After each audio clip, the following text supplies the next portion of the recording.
Fíjese que haciendo un poquito el resumen o intentando buscar información, ¿saben ustedes cuánta población tiene la arquidiócesis de San Salvador? Población, ahora, según el censo del 2024, población. ¿Sabe que el departamento de San Salvador tiene más de casi 1,5 millones de habitantes? ¿Sabe que La Libertad son casi unos 700,000 habitantes? Y que Cuscatlán tiene 270,000 habitantes. Significa que sumado, redondeado, casi llegamos a los 3 millones de habitantes en la arquidiócesis de San Salvador. Aquí se encuentran las ciudades más pobladas: San Salvador, Soyapango. Aquí se encuentran también los lugares habitacionales más grandes del Salvador, por ejemplo, Altavista. Y luego de eso tenemos unas realidades variadas en la arquidiócesis, aquí donde nos toca hacer a nosotros nuestra pastoral, nuestro trabajo y nuestra misión. Partiendo de allí, estaba pensando, y como ahora todo se puede averiguar con facilidad, ¿cuánta población juvenil hay? ¿Cuánta población adulta hay? ¿Y cómo son los procesos que se llevan de integración de familia?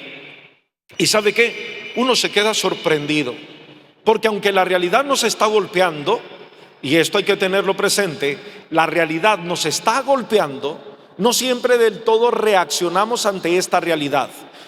Las personas que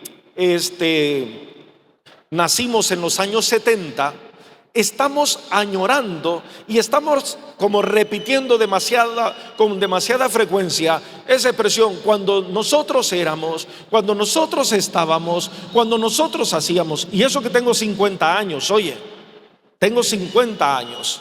Y ya hace poco, yo creía que los que estamos en 50 años somos aquellos que tenemos una responsabilidad directa, en cuanto que estamos conectados todavía con los que tienen 70 y estamos relativamente conectados con los que tienen 30. Pero resulta ser que dentro de una convivencia que hemos tenido últimamente en el último año, me he sentido desconectado de los que tienen 15.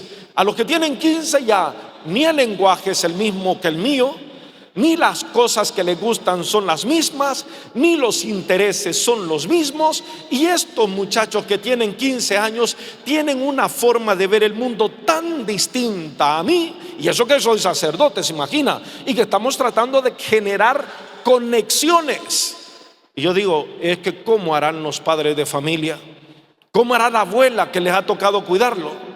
Y entonces es cuando entra esa imagen tan potente de lo que es la familia, cómo están creciendo los jóvenes, y la catequesis, que en definitiva es la educación cristiana que nosotros deberíamos de darles y transmitirles. Allí entra todo este conjunto de cosas que queremos explicar de una forma rápida. Oye, lo primero, pasemos, por favor, siguiente. Un solo corazón. El tema, como ustedes lo vieron, es un solo corazón, una sola fe. Un solo corazón, una sola fe. Y esto va igual. Un solo corazón es lo primero para que la fe pueda ser una. Si el corazón está dividido, lo primero, luego lo que se va a dividir también es la fe. Y luego es los jóvenes, familias jóvenes y catequesis al servicio de la arquidiócesis de San Salvador. Lo primero, un solo corazón. Y quiero tomar como texto, si alguna vez ustedes han leído esto, yo repasando un poquito y pensando, yo creo que aquí se da como el inicio de toda ese ideal que nosotros tenemos como cristianos. Hechos de los Apóstoles 16, 31, 33. Dice el texto concretamente: ellos le respondieron, cree en el Señor Jesús y te salvarás tú y toda. ¿Alcanzan a ver los que están atrás? ¿Alcanzan a leer? Vale. Tú y toda. Enseguida le anunciaron la palabra de Dios. ¿Cómo le llamamos a eso? catequesis. Interesante, oye. Enseguida le anunciaron la palabra del Señor a él y a toda su casa. Luego, vamos, a esa misma hora de la noche el carcelero los atendió y curó sus llagas. Si estamos en contexto, se recuerdan que es el contexto en cuanto San Pablo lo apalean, lo meten preso con él y Silas, y están en la cárcel, están al fondo en la última cárcel, están cantando himnos. A medianoche se sueltan las cadenas, se abren las puertas y el carcelero se quiere matar. Y San Pablo le dice: tranquilo, no se mate. Y entonces el carcelero se lo lleva para su casa. Y sucede este acontecimiento, que seguramente era repetido constantemente dentro del proceso de evangelización y de misión que la primera comunidad cristiana realizaba. Y entonces, después de que le anuncian lo que debe de hacer, la palabra del Señor era todo el querigma. ¿Quién era Jesucristo? ¿Cómo nos salvó? ¿Cómo nos redimió? ¿Cómo nos amó? ¿Cómo nos dio libertad? ¿Y cómo nos dio nueva vida? 5 cosas. Y después de esto, inmediatamente después, fue bautizado junto con toda su familia. Ahí se encuentra la unidad en el creer, la unidad en el corazón y la forma en que la familia se ve directamente relacionada a la fe, y cómo esta fe les unifica para que puedan transformar toda la visión que tienen de sus propias vidas. Este modelo, yo creo que tendría que ser el modelo de esta generación nuestra ahora. Este modelo.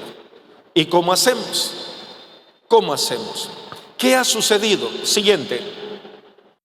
La familia, los jóvenes y la catequesis, viendo la imagen que acabamos de un poquito realizar de esta conversión, la familia, ¿verdad?, es aquel hombre que se encuentra con San Pablo, lo lleva para su casa. La familia, los jóvenes, porque ahí no solo habían personas adultas, sino que no hace ninguna excepción. Y la catequesis les explican a todos la palabra de Dios. No son islas separadas, sino que deben tratarse como un engranaje vivo, donde si uno falla, los otros se debilitan. Si la familia como tal falla, el problema lo van a tener los jóvenes, y lo estamos viviendo, y usted no quiere aceptarlo. Levante la mano los que pasan de 40 años. Ay, Señor. Claro, y aquí no están los jóvenes. Ahora, levante la mano los que son de 30 años para abajo. Vaya, ¿se da cuenta? Esta es nuestra realidad. Y esta es la realidad que nosotros no queremos aceptar. Si la familia entra en crisis, quienes van a entrar en crisis son los jóvenes.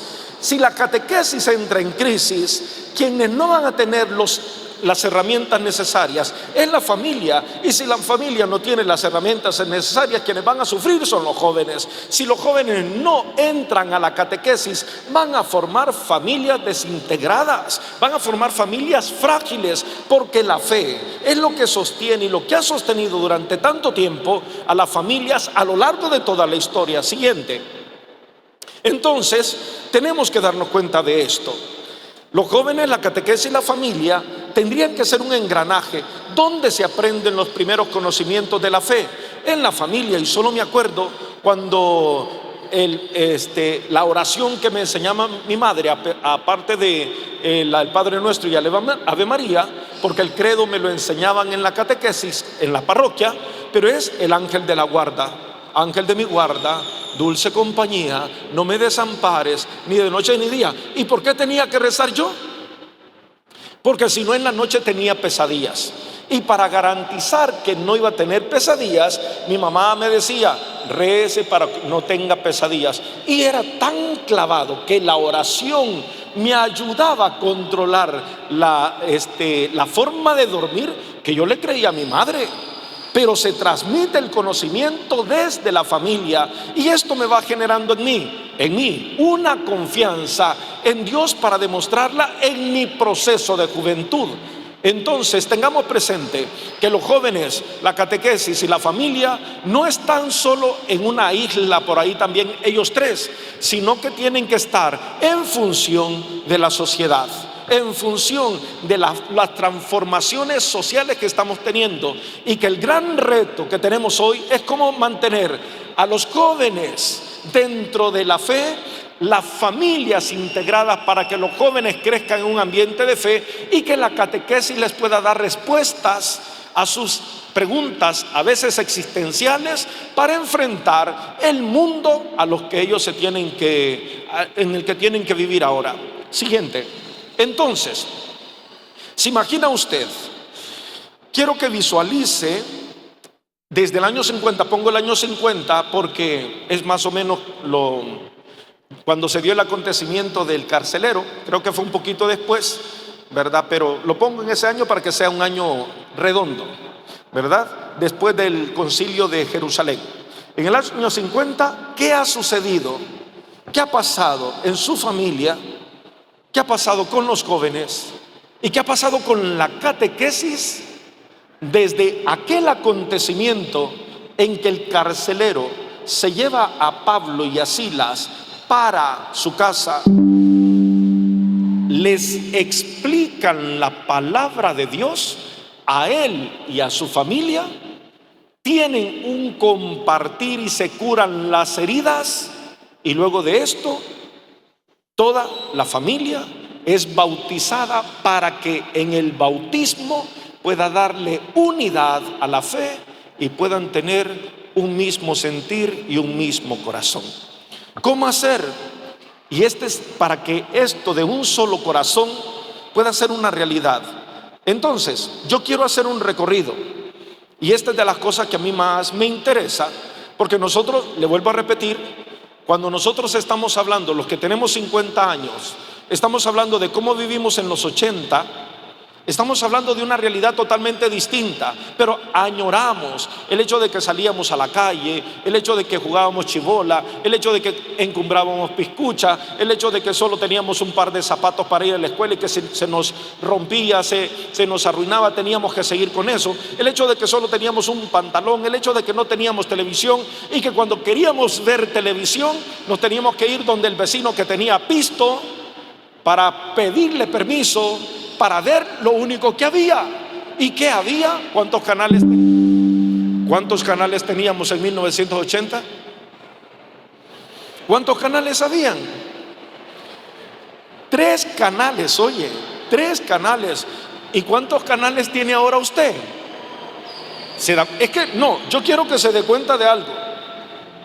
Tenemos muchos beneficios, pero por alguna razón añoramos aquel tiempo que ya no va a volver, pero que no sabemos cómo enfrentar con los que tienen 15 años ahora, porque ellos están en un mundo que ha cambiado tanto y no sabemos cómo transmitirles el valor de la familia y el valor de la catequesis a la nueva generación, que es el gran reto. Entonces, ¿cómo hacemos? Vamos al recorrido rapidísimo. Oye, vamos recorrido rápido, vamos. Proceso de individualización, así le vamos a llamar. Oye, ¿por qué hemos llegado a que ya no es la familia como tal, no es la comunidad como tal la que tiene la importancia, sino que lo que tiene importancia es el individuo? Vamos a fijar, esto es un proceso larguísimo, oye, y que está causando muchísima dificultad para la evangelización y también para el crecimiento y las relaciones personales. El proceso de individualización. Siguiente. 5 revoluciones: revolución agrícola, revolución industrial, revolución tecnológica, revolución sexual y la revolución digital. 5 revoluciones. Cada una de ellas, quienes se han visto afectados directamente son la familia, los jóvenes y la forma en que nosotros transmitimos los conocimientos de la fe. Fíjense, una cosa fantástica dentro de la historia. Siguiente. Revolución agrícola. Solo para que vea el panorama. Esto es, si alguna vez pueden leerse un librito de Harari, así se llama, que es Homo Sapiens, hace un recorrido bastante interesante de cómo antes todas las familias eran nómadas y tenían que ir en grupo. Cuando se da la revolución agrícola, ya implica la capacidad del ser humano de quedarse en un solo lugar. Eso le daba muchísima protección, garantías, etcétera, pero le daba una cuestión particular: la garantía de que los hijos podían sobrevivir más. Y por eso mismo, siguiente, los matrimonios tenían muchos hijos, oye. Y sabe que la revolución industrial, la revolución agrícola, no sabemos dónde empezó, pero nosotros en El Salvador vivimos durante mucho tiempo en esto, hasta el punto que todavía el hecho de que los matrimonios tenían muchos hijos era porque, si alguno creció en el campo, sabía que a los 7 años tenía que empezar a ir a la milpa. ¿Y cuántos hermanos eran? 5. ¿Cuántos? 8. ¿Cuántos? 12. ¿Cuántos? 15. ¿Y qué sucedía con los hijos? Que entre más hijos tenía, más capacidad de producción tenía el papá. Por consiguiente, la visión de tener muchos hijos era en beneficio de cómo podían vivir cada uno de ellos de acuerdo a lo que vivía en ese momento. No había nada más que sembrar, cultivar. Y en El Salvador sucedía exactamente igual. Pero, fíjese, en este tiempo los jóvenes no tenían decisión. Yo quiero que vamos a ir haciendo una relación, oye. Vamos a ir haciendo una relación entre familia, jóvenes y catequesis en cada una de las revoluciones. En este tiempo, si usted recuerda, la autoridad eran los papás. Los hijos no podían decir nada. Todavía estamos con ese imaginario, esa idea de que a nosotros, ¿verdad?, a los que pasamos de 50, así, ¿con qué nos mandaban nuestros papás? Con una mirada, oye. Y si esa mirada no bastaba, después que se iba a la visita, venga que le vamos a dar de esas de que usted ya sabe. El joven, el niño crecía, lo que se llama dentro de la cuestión sociológica, el silencio, y los niños eran invisibles, no tenían ningún protagonismo, no podían expresar sus deseos, no podían expresar sus decisiones. Esto viene desde una situación más difícil antes, y es el hecho de que antes los hijos ni siquiera decidían con quién se podían casar, eran los papás los que decidían con quién se casaban los hijos. Oye, esto era así. Entonces, todas estas cosas que están allí, el joven no siempre puede elegir, se comienza a ser adulto a temprana edad. Cuando alguno de ustedes viajó de otro departamento al San Salvador, ¿alguno de ustedes lo hizo a los 13 años? A los 13 años, venir desde allá por la guerra. ¿Y sabe qué? Mis tíos se vinieron para acá y cuando me cuentan que a los 14 años ya andaban vendiendo en el Parque Libertad, viniendo de Morazán, y que tenían que vivir en un cuartito a los 14 años, piensen sus hijos que tienen 14 años si los ve capaz de hacer esto. No, claro, pero lo que estoy diciendo yo es que esa generación empezaba a ser adulto de una manera más rápida, tenía una visión. Si a los 15 años ya tenía hijos, pues empezaba a ser papá a esa edad, pero con una responsabilidad de padre. Todas estas cosas, los jóvenes crecían aprendiendo de los adultos. Tenga presente esto: yo crecí aprendiendo de los adultos.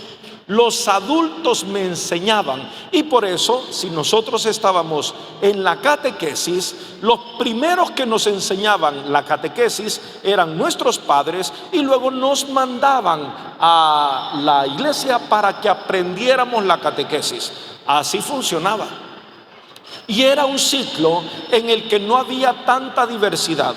Yo era católico porque el país era católico. Hasta 1932 no hubo una secta protestante en El Salvador. Y después de esto, en 1960, no había otra forma de elección más que ser católico. La gente decía: yo soy católico porque era un país católico, pero no porque tuviéramos la conciencia. Entonces, tengamos presente, la revolución agrícola, familias grandes, los jóvenes no tenían voz ni voto, la autoridad era absoluta de los papás, la catequesis se transmitía por medio de la memoria. Memorizaba. Oye, usted iba para allá y se tenía que aprender el catecismo de Ripalda. ¿Y qué dice el catecismo de Ripalda? ¿Cuáles eran las preguntas? ¿Quién es Dios? ¿Dónde está Dios? ¿Qué come Dios? ¿Y qué come Dios? Almas puras y corazones limpios. Eso es lo que come Dios. ¿Ya? Entonces, esta era la forma de la catequesis. No había una experiencia. No había una experiencia. Se iba porque se tenía una tradición familiar. ¿Qué sucede en la revolución siguiente? La revolución industrial. Estamos hablando más o menos de mitad del siglo XVIII. Oye, revolución industrial. Aquí sucede algo. Es lo que sucedió también en El Salvador. ¿Usted sabe por qué Soyapango tiene 232,000 habitantes? ¿Sabe por qué? No sabe. Porque era la ciudad industrial. ¿Y por qué esto? Porque toda la gente que estaba en el campo, si se da cuenta, ahora tenemos un fenómeno distinto. Toda la gente quiere tener una casita en el campo. Antes no. En los años 70 y en los años 60, cuando se dio la revolución industrial en El Salvador, la gente del campo se vino constantemente a la ciudad. ¿Por qué? Porque había mejores puestos de trabajo, etcétera, y todo lo demás. ¿Qué sucedió allí? Vamos para allá. La familia deja el campo y se va a la ciudad. Las familias comienzan a reducir el número de integrantes. Ya no son los 14 que tenían antes, sino que empiezan a reducirse hasta tener 5 o 6, 7 más o menos. Aún yo soy de familia que somos 5. Oye, ¿alguna familia aquí que sean 8? 8, ¿verdad? Que sean más de 9. Levante la mano, familia que sean más de 9. Son las personas más adultas, fíjese, yo les veo. Personas que sean más de 4, 4 a 5, 4 a 6. Personas que solo sean 2 en la familia, 2 hijos. Son los más jóvenes, oye. Bien interesante. Entonces, los jóvenes adquieren conocimientos entre ellos. Comienza cuando yo quiero que vayamos entendiendo el fenómeno, porque cuando se dan las aglomeraciones en la ciudad por la revolución industrial, entonces si en la revolución agrícola los jóvenes no tenían ninguna participación, eran invisibles los niños, etcétera, en la revolución industrial ya se empiezan a agrupar y empiezan a generar lo que se le llamó en su momento cultura juvenil. Antes no había una cultura juvenil como tal, pero ahora empieza a surgir una cultura juvenil. La familia se empieza a reducir, el número se empieza a reducir y la catequesis busca sistematizarse, pero no siempre da una respuesta a las existencias de las personas. Pero, por ejemplo, ahora que estamos hablando del Papa León 14, el Papa León XIII, que saca la encíclica sobre la Rerum Novarum, es exactamente por el hecho de esta revolución. Y si ustedes se la leen, se darán cuenta de que tantas cosas que están sucediendo en ese momento eran directamente crisis de la familia, crisis de los jóvenes, la dignidad de la familia ante el trabajo, los jóvenes que no tenían una oportunidad y todas estas cosas. Pero el Papa León empieza a dar catequesis, empieza a iluminar desde la palabra de Dios esta realidad, aunque la catequesis como tal en la familia y en las parroquias sigue siendo la catequesis de preguntas y respuestas y de memorizar. No hemos encontrado la experiencia todavía. Siguiente. Revolución tecnológica. Esto es ya en los años 1900 en adelante, y que todas las cosas empiezan a cambiar. Aquí también hay un cambio. Pasemos al siguiente. El lema era, esto yo sé que algunas personas se recuerdan, el lema era: una familia pequeña vive mejor. Oye, ese era el lema de la reducción de la tasa de natalidad en la familia. ¿Y sabe qué? Fue efectiva. Todo se planteó dentro de la revolución tecnológica para que la gente pudiera tener mejor adquisición de bienes. Y en esto pues implicaba que teníamos que reducir el número de la familia que estaba aquí en la capital, etcétera, y todo lo demás. Las casas se fueron haciendo más pequeñitas, si usted se da cuenta, ¿verdad? Las casas de pueblo, las casas, si alguno vive en Las Margaritas, si vive en la Guadalupe, gente que vive allí se recuerda que las casas eran grandes, ahora cada vez se van haciendo más pequeñas porque solo dan chance para que la gente pueda vivir allí, la mamá, el papá, tal vez un hijo, y si quieren cambian el hijo por el perro o el gato. Ya está. En esta etapa los jóvenes ya no aprenden solo de entre ellos, sino que empiezan a experimentar. Recuerde, en la etapa agrícola los jóvenes aprenden directamente de los adultos. Los adultos son los que tienen el dominio, el control, la autoridad. En la revolución industrial, los jóvenes ya no solo aprenden de los adultos, sino que aprenden entre ellos el conocimiento.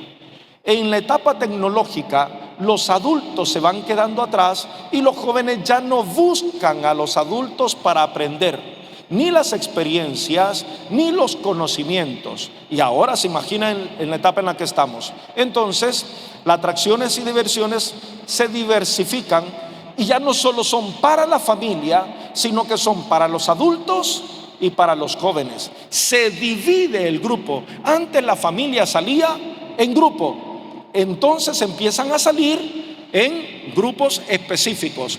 Atracciones para los niños, programas de televisión para los niños, atracciones para los jóvenes, programas de televisión para los jóvenes y para adultos. Se fracciona toda la condición de atracción, de trabajo, etcétera, pero eso aplica directamente a la familia, porque si la familia antes se reunía para ver la película de las 9 de la noche, que era de karate, el viernes a las 9 de la noche, ahora ya no se reunía para eso, sino que cada uno se iba dividiendo de acuerdo a la programación que estaba diversificada.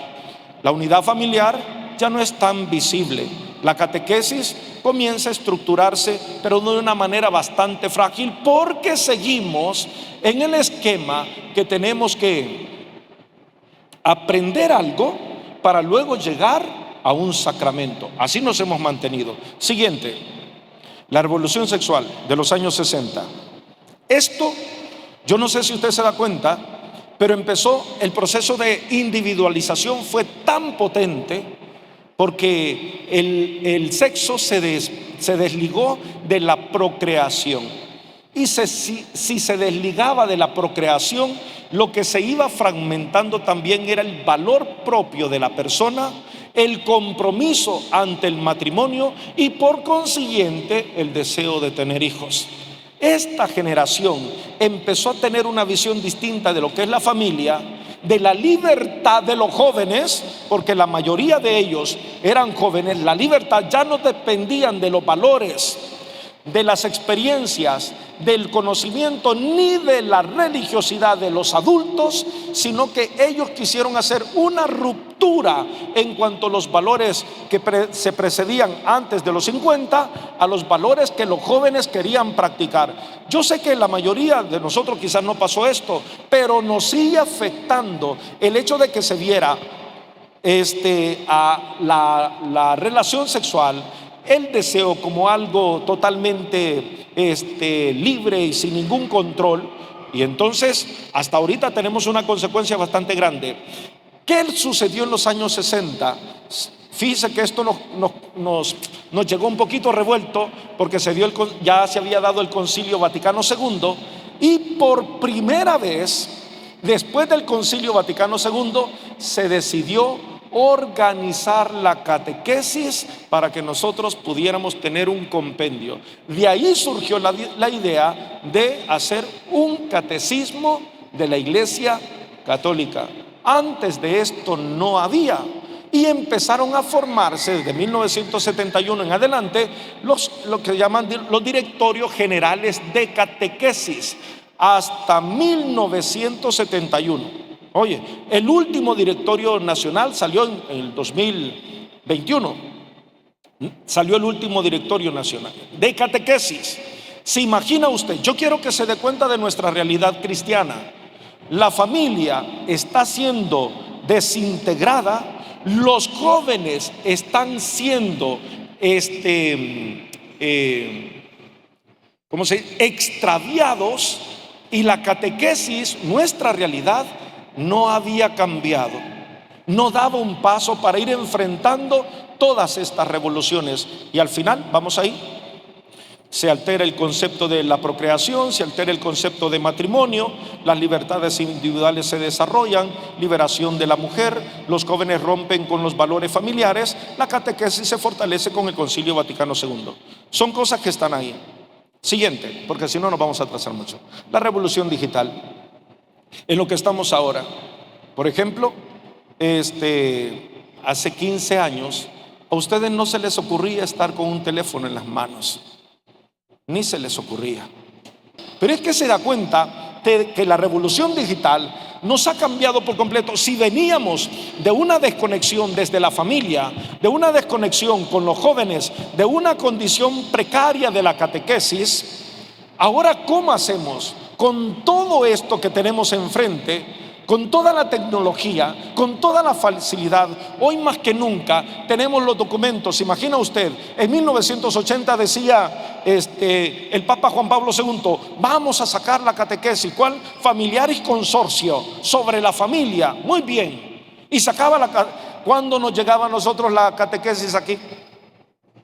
Si es que nos llegaba, oye, pero nos llegaba, y el documentito, unos 6 meses, un año. Miren aquí el documento que sacó el Papa. Ahora se imagina usted que la mayoría de ustedes ya se leyeron el documento del Papa que salió hace como unos cuantos días, ¿verdad? Ya se lo leyeron. ¿Por qué? Porque solo lo saca y usted lo tiene en su teléfono para leerlo, para estudiarlo. Hoy más que nunca tenemos cómo cultivar nuestra mente para poder transmitir una catequesis sistemática que sea profunda, que pueda transformar a las personas, pero no lo hacemos. Y entonces, ¿quiénes sufren las consecuencias? Otra vez, los jóvenes. Siempre ellos son los que están entre que queremos que ellos tomen el relevo, pero nosotros no sabemos ahora más que nunca cómo transmitirles un conocimiento. Vamos a ver ahí.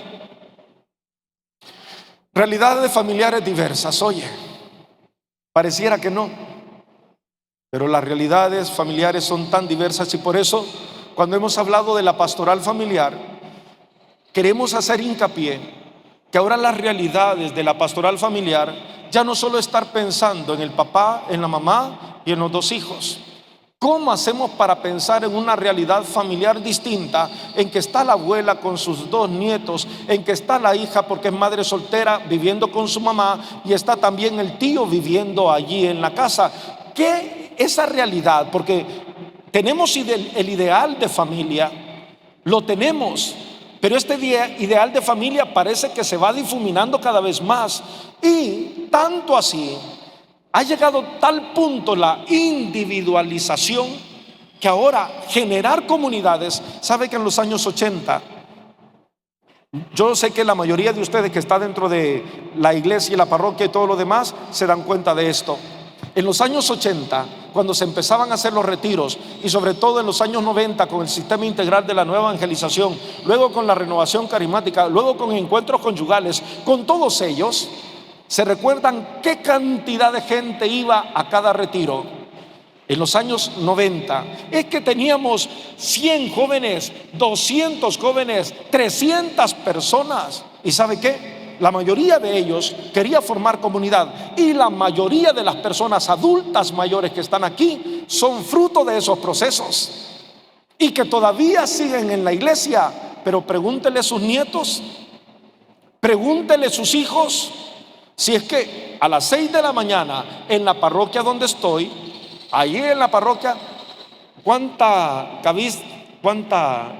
cabeza blanquita y cuánta cabeza brillosa hoy, ¿ya? Cuánta cabeza brillosa. Y cuando yo les pregunto, ¿sus hijos dónde están? No, fíjese que a ellos no les gusta. ¿Qué ha pasado para que a los jóvenes, si ya teníamos dificultad para transmitir desde la familia los conocimientos, si antes eran los adultos los que transmitían, luego entre ellos, ahora, antes, luego se buscaban ya la tecnología, pero es que ahora se imagina que los jóvenes tienen de verdad una relación con su teléfono? Nosotros también, oye, nosotros también, pero ya no entramos tanto como ellos. ¿Cómo hacemos? ¿Cómo hacemos? Y ese es el gran reto. Yo quiero que se dé cuenta de cómo hemos venido, y la mayoría de ustedes tiene esta experiencia de estar forjados en una fe que nos unía en un solo corazón, que se iba la familia a la misa. ¿El bichito quería ir a misa? No. ¿Y qué pasaba?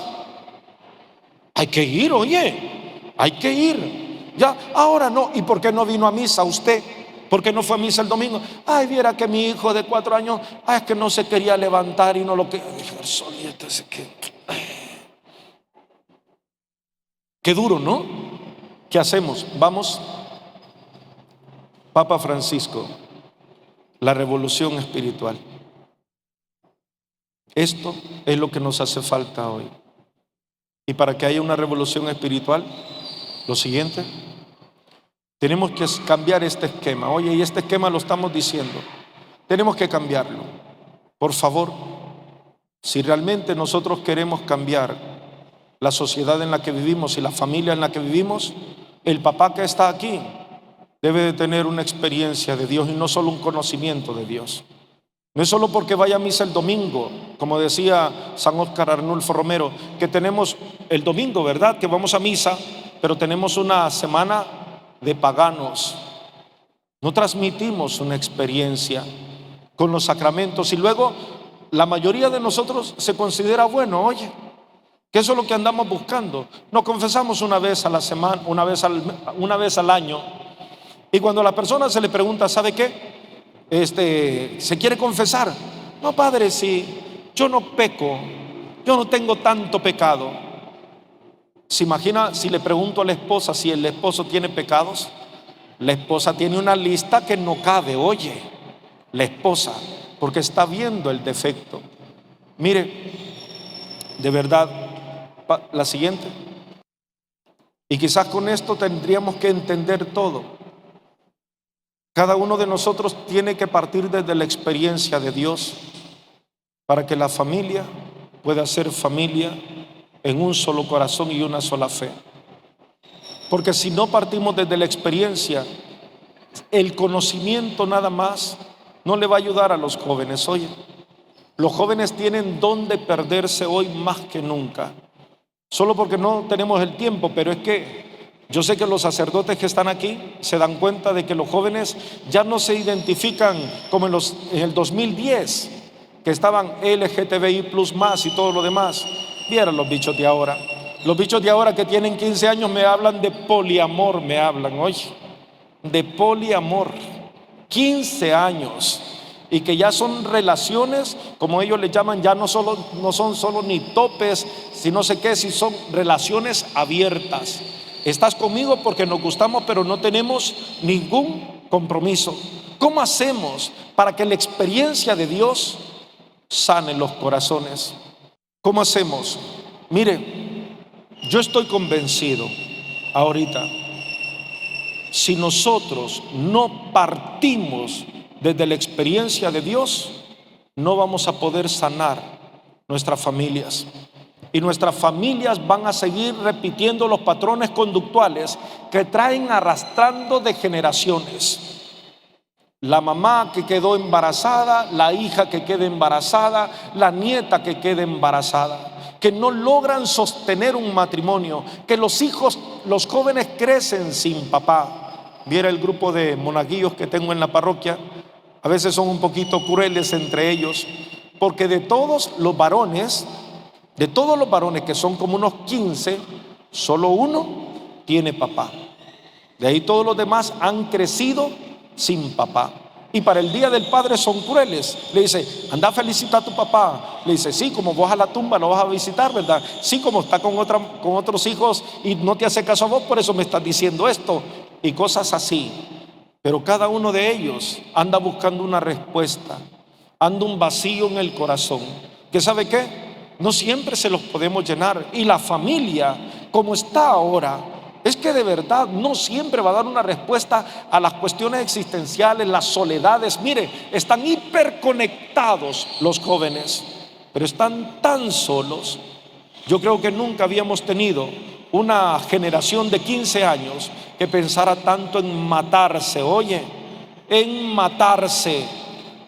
¿Cómo quiere que sanemos esos corazones si la familia misma no lucha por tener un solo corazón y una sola fe? ¿Y cómo se va a tener un solo corazón y una sola fe si no se tiene la experiencia transformadora de Jesucristo en nuestras vidas? Nosotros nos conformamos con una pequeña catequesis por ahí, con tener alguna formación, pero la experiencia de Jesucristo que transforma, que cambia, que hace amar la verdad, estas 5 cosas, ¿verdad? Que nos redime, que nos salva, que nos ama, que nos hace libres y que nos da nueva vida. Es que nosotros, si no la experimentamos, no la vamos a poder transmitir. Y nos vamos a quedar siempre con un conocimiento básico, con que vamos a misa de vez en cuando y con que somos buenos más o menos. Y esto no va a cambiar la generación que está ahora. Y esto no va a sanar los corazones ni la familia.